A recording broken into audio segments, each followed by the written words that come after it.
So, greetings, shalom, and welcome to Outside the Class. It's January 24th, 2023, and we continue on our Matthew series. We're still on episode 24, Two Ways to Miss Jesus. This is just part two with Tim Mackie. With this way of doing things, we can watch the video before we begin chatting. So, we hope to keep these to around 15 minutes or so. Easy to catch, easier to catch up on. And on Thursday nights, we have the Dusty Feet. 7 p.m. Eastern. In the description below are links to all the audio, video, and source documents that we use here on the Dusty Feet. We want to make sure that any material we use here is properly credited to those folks who work so hard to bring it to us. Without their efforts, the learning we do here does not happen. So don't forget to subscribe. Click that bell icon if you want a reminder. And as always on the Dusty Feet, this is a place where we can safely explore the endless ways of God, the interconnection of His creation, where belief understandings may be challenged, divine misunderstandings may exist, and traditional teachings might falter as we pursue connection, context, and community with God and each other here in an environment of grace and love. So here we go with some more outside the class on the Dusty Feet.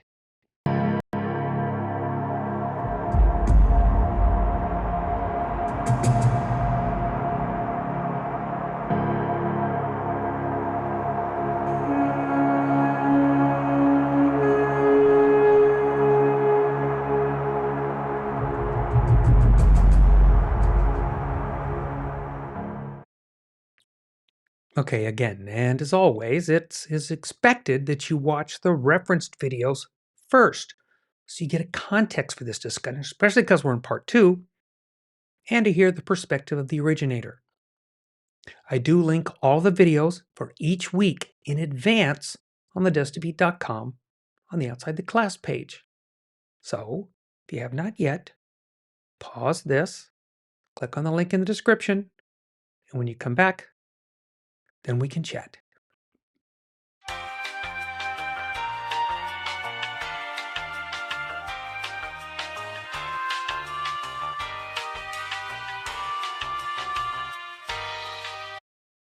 And we're back. So, continuing, right?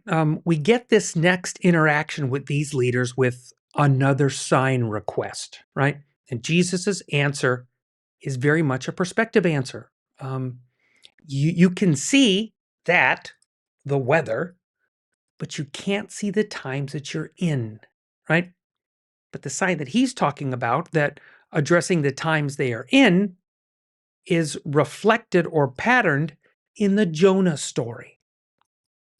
And the Jonah-like story, which will come to pass, yet by the story itself, it can only be realized, fully understood, right, after the event has taken place.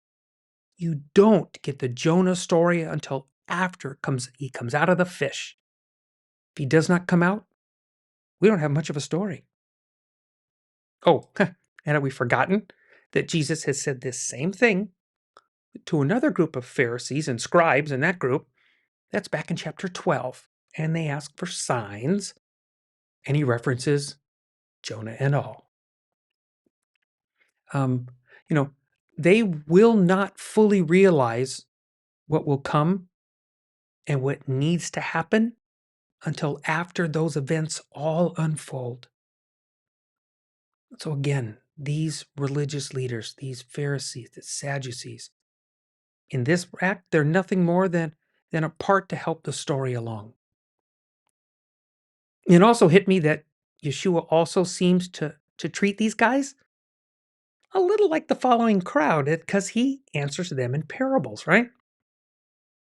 So to keep that mode in context, we need to remember what he said about the parable and in reference to the crowds, right? Because it is something that caused me to pause and think, because the quote that Jesus gives in chapter 13 about the parables and the crowds is interesting, because it's about their role in this story and their paradigm perspectives, right? So Matthew 13, right? It's 10 through 17. And the disciples came and said to him, "Why do you speak to them in parables?" So Jesus answered them, "To you it has been granted to know the mysteries of the kingdom of heaven, but to them it has not been granted. For whoever has, to him more shall be given, and he will have abundance. But whoever does not have, even what he has will be taken away from him. Therefore," it says in reference to, "I speak to them in parables, because while seeing, they do not see, and while hearing, they do not hear, nor do they understand." In their case, the prophecy of Isaiah is being fulfilled, which says, "You will keep on hearing, but will not understand. You will keep on seeing, but you will not perceive. For the heart of this people has become dull. With their ears they scarcely hear, and their eyes have been closed. Otherwise, they would see with their eyes, and they would hear with their ears, and they would understand with their heart, and then they would return, and I would heal them."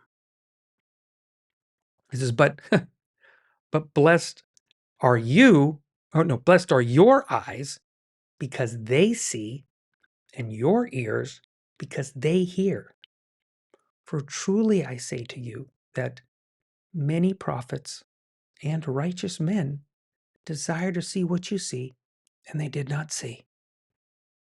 And they desired to hear what you hear, and they did not hear it.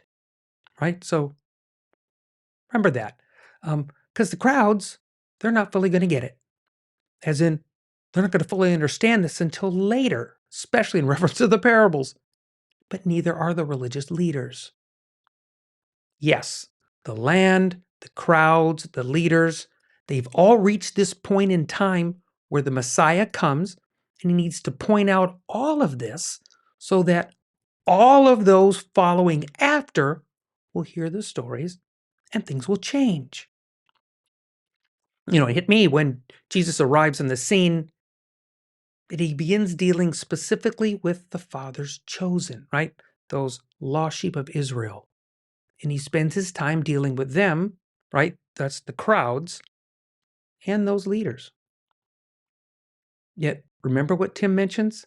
That this again this is new territory for them. And like the optical illusion, their brains are on overload.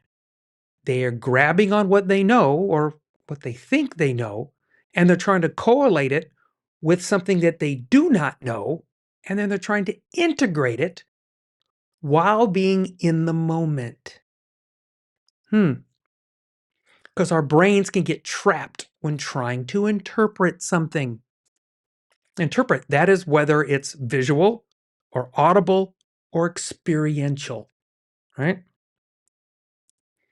Remember that the following crowd or the religious leader, they're struggling to perceive Jesus. He is not matching what they expected, right? Because in context, they, and by that I mean everyone, will not get the Jonah reference until after Yeshua dies and is raised from the dead.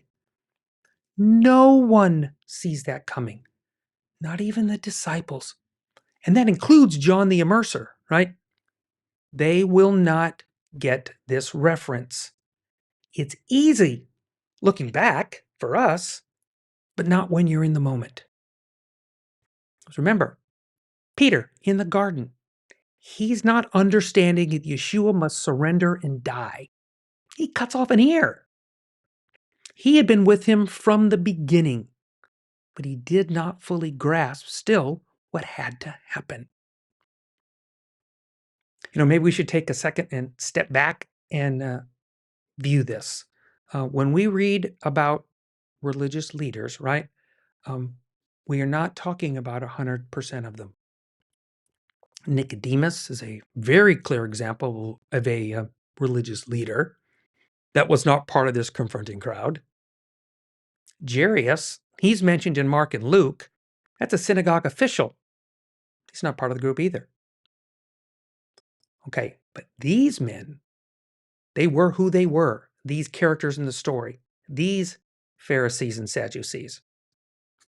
And remember, they were enemies on the religious side, not just the normal viewing of some things differently like we do, but they have some deep divisions between each other. However, they have a common foe, a common challenge for their control and authority. Today, we have a phrase for that. The enemy of my enemy is my friend. Yeah. There's a time that Tim mentions that Jesus came to the lost sheep of Israel to repent and set them on a better path. Okay. So now, of course, for this point I'm going to make, we need to race ahead to the end of the story. Well, really kind of the beginning, but Jesus has to die and be resurrected by the Father, because only He can do that. Then these following crowds, or some religious leaders, they've played their part. But who do you think are the ones who begin to grasp the true visit of the Messiah this first time, right? They are now on the other side of the Jonah parable, that reference. It's these lost sheep of Israel, the very people he came to seek. So now, at the end or beginning, they now become those who embrace the truth. They have been the initial target all along. And because of them and those that did embrace and did engage afterwards, we exist because of them today. That's right. Those children of Israel, those lost sheep. For some reason, and I don't understand it, when they became the believers of Messiah, we, as in church and church history, seem to strip them of who they are, who they were. We were not taught that they are or were the children of Israel, those lost sheep that the Master had found. They are fulfilling more of exactly what they were supposed to be. They are the beginning of the light to the nations. And no one makes that more evident than Paul. Oh, don't forget, he was one of those religious leaders. So I'll end with this. And I'm going to repeat the words of W.D. Davies in his commentary on Matthew, because I really liked it. The chief lesson here is that seeing is not believing. The truth is that one does not see until one believes. For the faith that holds the soul also rules one's perception. Matthew is painting a telling picture of sad men professing to want evidence. In fact, they refuse to see the proofs right in front of their noses. Jesus' miracles, while certainly evidence that God is at work in him, are always healing or saving. They're worked for the benefit of others. They're never straightforward. They're never overpowering marvels aimed at convincing skeptics. Jesus' way is not to force belief through stupendous miracles. His persuasion is roundabout, that it may beget an authentic faith. It is Jesus' habit to hide himself and keep silent before the challenges of unbelief, and in his good pleasure to make himself known to a faith already held. Remember the truth that Jonah, it took the Jonah analogy for everyone to really grasp and understand Jesus that we know today. We had to see the end to really understand the beginning. And let me go to our point to ponder. I'm going to continue this because I still think it's important. Make no judgments where you have no compassion. Make no judgments where you have no compassion. Thanks for with us tonight on Outside the Class on the Dusty Feet.